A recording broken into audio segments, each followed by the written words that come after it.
ጉድ! አረ ጉድ! አብርሽ ግን ምን አይነት ሰው ነው ግን?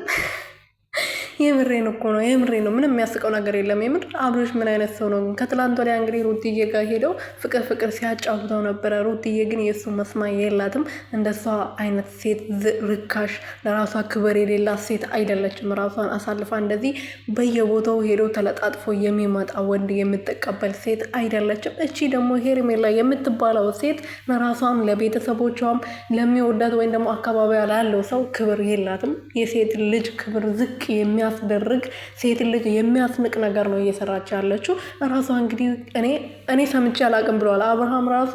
ሴት ልጅ ቤት ለቅቄ ልወጣል ስትል ሰምቼ አላቅም ከአንቺ ነው እየሰማሁት እና አመሰግናለሁ ሲል ነበር። እና አንተ ምስጋና ምን እንደሆነ እራሱ አታውቅም። ብታመሰግን ኖሮ ሩትዬን ታመሰግን ነበረ። ሰላም ሰላም ቤተሰብ እንዴት ናችሁልኝ? እኔ ያለው ፈጣሪ የተመሰግነው። በያላችሁበት ሰላማችሁ ብዝት ትርፍርፍ ይበልልኝ። አብርሃም እንግዲህ እያደረገ ያለውን ነገር በደንብ እያያችሁ ነው።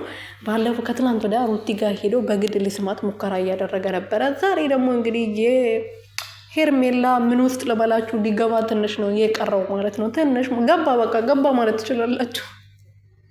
ወይኔ መድኃኒዓለም አባቴ ምንድን ነው የምታሳየኝ? ምን አይነት ዘመን ላይ ደርሰናል? ምን አይነት ዘመን ላይ የደረስነው? የምሬን ነው ማለት ነው። እና እሷም ደግሞ ፈገግ ብላ እንደዚህ ስቃ ነበረ ስትቀበለው የነበረው። ሴት ልጅ ለራሷ ክብር ስታጣ በጣም ነው የሚያስጠላው ማለት ነው። ሴት ልጅ ራሷን ማክበር አለባት። ራሷ ስታከብር ሁሉም ሰው ያከብራታል። እና እሷ ራሷ ዝቅ አድርጋ ሰውንም ዝቅ ታስደርጋለች። አብርሃም ደግሞ ያው ትናንት ሽቶች ደስ ይላል፣ ደስ የሚል ሽቶን የተቀባሽው እያለ ያው ገብቷል ማለት ትችላላችሁ። ገባ፣ በቃ ገባ።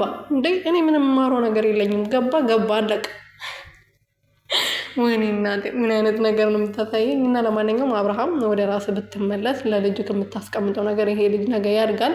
5-6 ዓመት ሲሆነው ይሄ ቪዲዮ ማየት የጀምራልና ለልጅ የምታስቀምጠው ነገር እያሰብክ ብትሰራ። እኔ እኮ የሚገርሚ ነገር ቤተሰብ የለውም ወይ? ቤተሰቦቹ አይቆጣጠሩትም ወይ? አባት እናቱን አይፈራም ወይ? ወይስ እነሱ ቪዲዮውን አያዩትም? እኔ ግርም ነው የሚለኝ ማለት ነው። እቺ ያው ፈቶ ለቋታል። መጀመሪያም የላትም ሲጀመር ቤተሰብ ብኖራት እንደዚህ ሴት ልጅ እንደዚህ በዚህ መልክ ዝቅ አትልም የምር።